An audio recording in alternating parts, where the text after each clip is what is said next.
अब वहीं चंद्रमा की सतह पर चंद्रयान की सॉफ्ट लैंडिंग हो, इसके लिए इसरो ने पूरी तैयारी कर रखी है। इसके लिए विक्रम लैंडर में भी बहुत सारी एडवांस लेंसेज लगाई गई हैं। लैंडर कितने खास तरह के यंत्रों से लैस है, ये जानकर भी आप भी हैरान रह जाएंगे। 2, 1. We have ignition.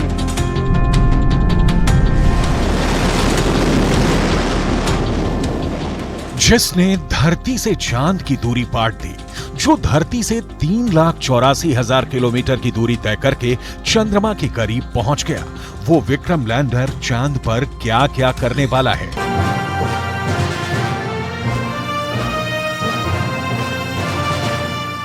इसरो ने उसे कौन कौन से काम सौंपकर चांद पर भेजा है।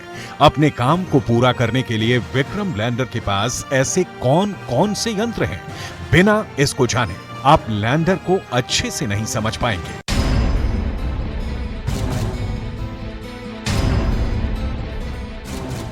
इसरो ने विक्रम लैंडर की सॉफ्ट लैंडिंग के लिए पहले से ही एक सुरक्षित ठिकाने को तलाश रखा है।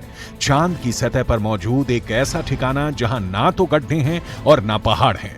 इसी के साथ वहां तापमान भी स्थिर रहने वाला है, यानी ना तो बहुत अधिक गर्मी और ना ही बहुत अधिक सर्दी। विक्रम लैंडर में अल्टीमीटर लगा है ताकि ऊंचाई का पता लग सके। इसमें वोलोसीमीटर लगा है ताकि लैंडिंग के वक्त लैंडर की सटीक रफ्तार की जानकारी रहे। इनर्शियल मैनेजमेंट सिस्टम लगा है ताकि लैंडिंग के वक्त संतुलन बना रहे। प्रोपेल्शन सिस्टम लगा है ताकि लैंडर में लगे थ्रस्टरों पर कंट्रोल रहे। चंद्रयान 3 के लैंडर का नाम विक्रम रखा गया है। विक्रम संस्कृत भाषा का शब्द है जिसका अर्थ ही होता है साहस या वीरता। चंद्रयान 3 के लैंडर का जैसा नाम है, ठीक वैसा ही काम है। विक्रम रोवर में राभा लगा है। राभा का पूरा नाम है radio anatomy of moon bound hyper sensitive ionosphere and atmosphere, जो चांद की सतह के पास आवेशित कणों के घनत्व को मापेगा। विक्रम लैंडर में चेस्टे लगा है। चेस्टे यानी चंद्रा सरफेस थर्मोफिजिकल एक्सपेरिमेंट। ये खास यंत्र चांद के दक्षिणी ध्रुव की सतह के तापमान को मापेगा। विक्रम के तीसरे खास यंत्र का नाम है इल्सा, यानी instrument for lunar seismic activity. ILSA चंद्रमा की सतह पर आने वाले भूकंपों की जानकारी जुटाएगा। इस तरह चंद्रयान 3 का लैंडर विक्रम रहस्य के 7 तालों में बंद चंद्रमा के दक्षिणी ध्रुव की अनबूझ पहेलियों को सुलझाने वाला है।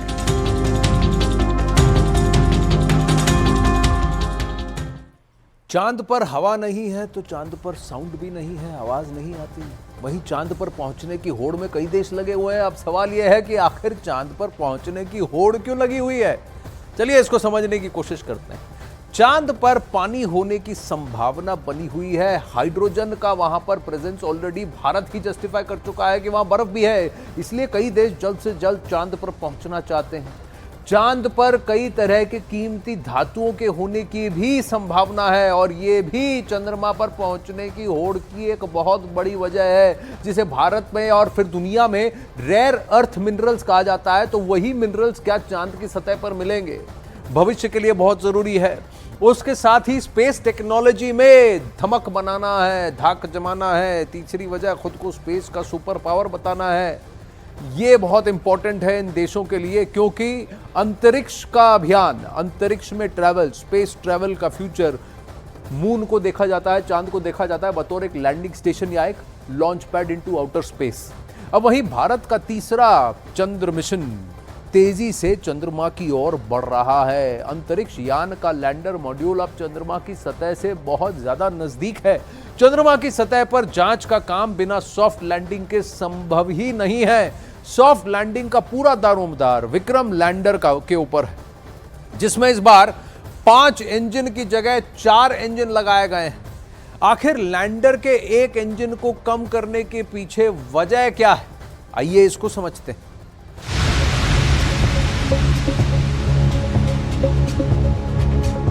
विक्रम लैंडर का चांद पर उतरना।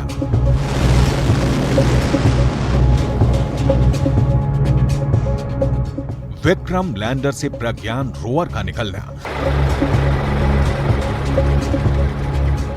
प्रज्ञान रोवर का चांद की सतह पर चलना,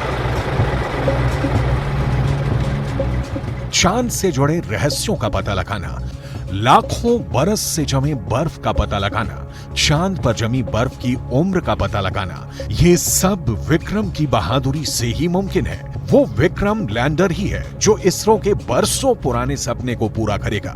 सबसे बड़ी चुनौती विक्रम की सॉफ्ट लैंडिंग की है, जो चंद्रयान 2 में संभव नहीं हो सका था।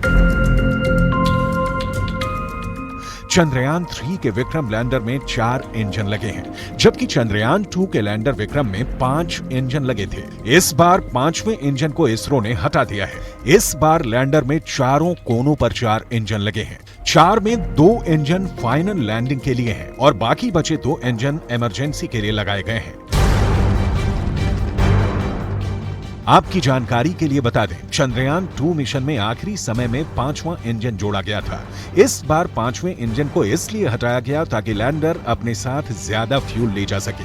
ज्यादा फ्यूल का मतलब है ज्यादा ताकत, यानी अधिक ईंधन के होने पर विक्रम लैंडर पूरी ताकत के साथ बिना रुके, बिना थके अपना काम कर सकेगा। क्योंकि चंद्रमा पर उतरने वाले पिछले सभी स्पेसक्राफ्ट चंद्रमा के भूमध्य रेखीय क्षेत्र में, चंद्र भूमध्य रेखा के उत्तर या दक्षिण में कुछ डिग्री अक्षांश पर उतरे हैं। इससे पहले अमेरिका चंद्रमा पर पहुंच चुका है। अमेरिका ने एक बार नहीं, कई बार चंद्रमा पर अपने मिशन भेजे हैं। कुछ ऐसा ही हाल रूस का भी रहा है। रूस ने भी चंद्रमा पर अपने कई मिशन को अंजाम पर पहुंचाया है। चीन का चंद्रयान भी चांद पर उतर चुका है। भारत के चंद्रयान 3 का लक्ष्य चंद्रमा के दक्षिणी ध्रुव पर सुरक्षित उतरना है। चंद्रमा के दक्षिणी ध्रुव पर सूरज की रोशनी ठीक से नहीं आती है। अगर आती भी है तो बहुत कम। वहां का तापमान भी माइनस में रहता है, यानी 0 डिग्री से भी कम। इतनी ठंड में लैंडर का काम करना बहुत मुश्किल होगा। इसीलिए अब की बार लैंडिंग साइट को दक्षिणी ध्रुव के काफी करीब तय किया गया, सूरज की रोशनी वाले इलाके में, ताकि उसके सोलर पैनल सूरज की रोशनी से ऊर्जा लेकर 14 दिनों तक काम कर सके।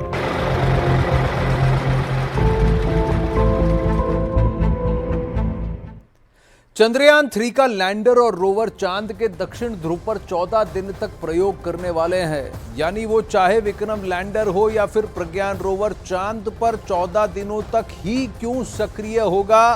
क्या आपने ये सोचा है कि ऐसा क्यों होने वाला है? देखिए ये रिपोर्ट।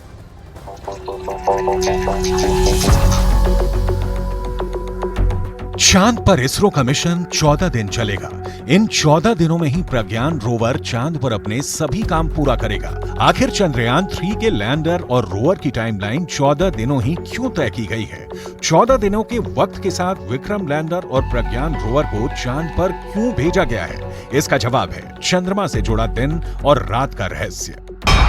अगर आपको लगता है कि चंद्रमा पर भी पृथ्वी जैसे ही 12 घंटे का दिन और 12 घंटे की रात होती है, तो ऐसा नहीं है। चंद्रमा का एक दिन जितना लंबा है वो वाकई हैरान कर देता है, क्योंकि चंद्रमा पर कुछ भी पृथ्वी जैसा नहीं है। दरअसल चांद का एक दिन पृथ्वी के करीब 28 दिनों के बराबर होता है, यानी करीब 14 दिनों की रात और 14 दिनों का ही दिन। चांद के एक दिन का सटीक समय उतना ही होता है जितने वक्त में चंद्रमा अपनी कक्षा में 360 डिग्री घूमते हुए पृथ्वी की एक परिक्रमा करता है।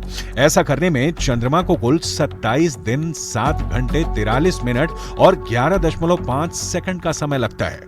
यही वजह है धरती के मुकाबले चांद पर करीब 14 दिनों की रात और 14 दिनों का दिन होता है।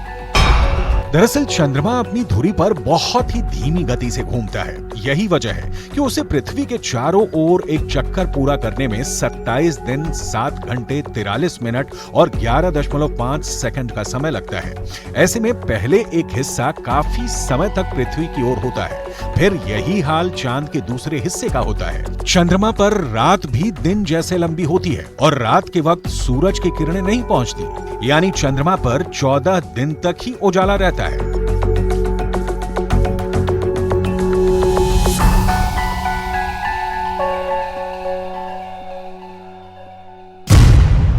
चंद्रयान 3 के विक्रम लैंडर और प्रज्ञान रोवर में सोलर पैनल लगे हैं। वो चाहे लैंडर हो या फिर रोवर, अपने सोलर पैनल से ही ऊर्जा पैदा करेंगे। ऐसे में 14 दिनों तक जब तक चांद पर दिन का वक्त रहेगा, यानी जब तक सूरज की रोशनी आती रहेगी, तब तक वो पावर जनरेट कर लेंगे। लेकिन रात होने पर सोलर पैनल काम करना बंद कर देंगे। यही नहीं, लैंडर और रोवर चंद्रमा के भयंकर ठंड को झेल नहीं पाएंगे और बर्फ जमा देने वाली सर्दी में उनके खराब हो जाने का खतरा रहेगा। इसी वजह से चंद्रयान 3 मिशन को 14 दिनों का रखा गया है, ताकि चंद्रमा पर रात होने से पहले विक्रम लैंडर और प्रज्ञान रोवर अपना काम पूरा कर लें।